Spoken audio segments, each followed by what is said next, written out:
I guess we're going to talk about the BINSR today. That's one of our favorite subjects. The BINSR, you mean the buyer inspection notice, seller response? Right, let's get rid of the jargon. There you go.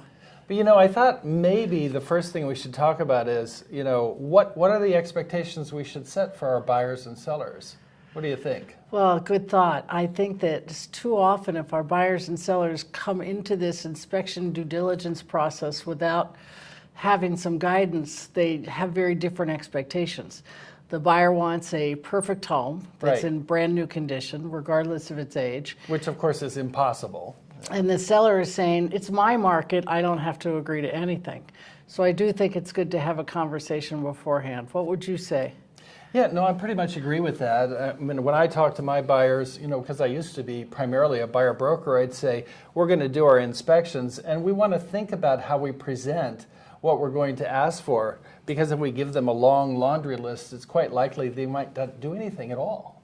So, and with our sellers, you know, the thought is this home is not perfect, and although our current contract offers it as is, we have to expect that the buyers are going to expect us to do some repairs. And sellers really should go into it having an idea of what might turn up in a home inspection. They don't necessarily have to have a pre-inspection, but if they know that their roof is older, if they know that the HVAC might be problematic, then they should price the house to either reflect that or to include possibly replacing those items. Sure. Another overall thing that I would like to mention is that sellers probably should be aware that in the discovery process, they might actually have to disclose whatever's discovered later on.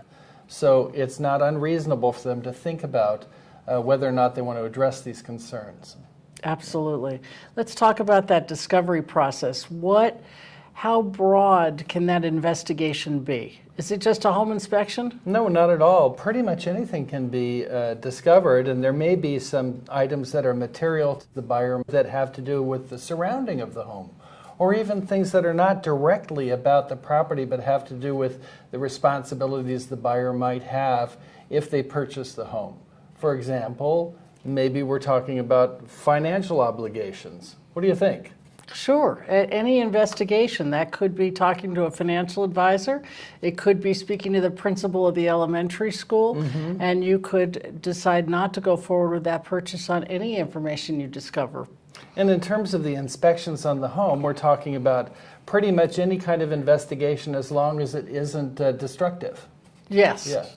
So in the working with the BINSR itself, the first section, the buyer has an opportunity to either cancel or give the seller an opportunity to correct what they consider to be defects. Can the buyer go in and ask for a credit for closing costs, or can they reduce the price at this point? Well, actually, the BINSR isn't designed to alter the terms of the contract. Of course, we use addenda to do that. So what I've seen that's effective is for the buyer to give a list of repairs they would expect the seller to make, and it could be a very long list, or the seller can give them some kind of a credit or a reduction in the purchase price to be accomplished in an addendum. And I find how the buyer's agent writes the request is very important, because you're obviously going into this hoping the seller will say yes. Right. But sometimes you see a list of refer to inspection report page 21A, section C, refer to summary, and then you have to visualize the seller, the listing agent, sitting down with all these documents trying to put it together and understand what you want. I think it's so important to spell it out, ask for specific things, and don't just refer to the inspection report. I remember one we talked about where it said, the inspection report, when we referred to it, all it said was tree over garage roof needs attention.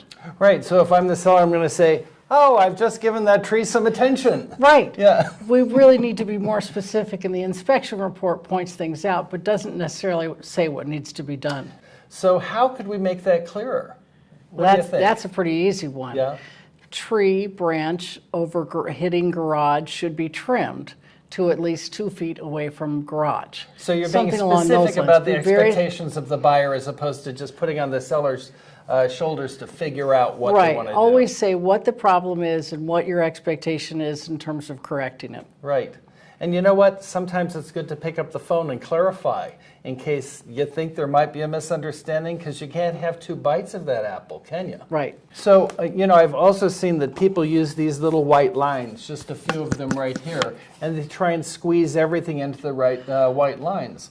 But you could use additional space if you need to. Yes, you can, and make it clear what it is you're asking for, and hopefully attach receipts and estimates for having that work done if you have time to get that, because the seller doesn't necessarily have that time, and spell out exactly what you're asking for. Perfect. Another thing that I've seen that can be a problem is when the buyer asks the seller to do additional investigations. It's not really the seller's job to do any investigations. So if you write in here, seller to investigate whether or not the HVAC is in working condition, that just doesn't fly. And there's not time to get it done. Yeah. How this is written is so important. So now let's talk about the seller's response. Yeah, okay, well, but before we get to the seller's response, I want to start with something else first, if you don't mind. What about the rejection? What if the buyer just rejects the property but doesn't give a reason? Then the seller needs to cure for the reason, and that's spelled out in the recent purchase contract, that they can do a cure notice and ask for that specific reason. And how you write that is just as important. Absolutely. You can't say the buyer can't afford the property, but you could perhaps say that the buyer has further investigated the expenses associated with maintaining and owning the property, Sure. and it exceeds what their budget is. So along that line, for example, let's say a buyer says, buyer's investigation find there's just too much to do to fix this house. That won't work for me. I really want a couple of material reasons. That Right? makes sense.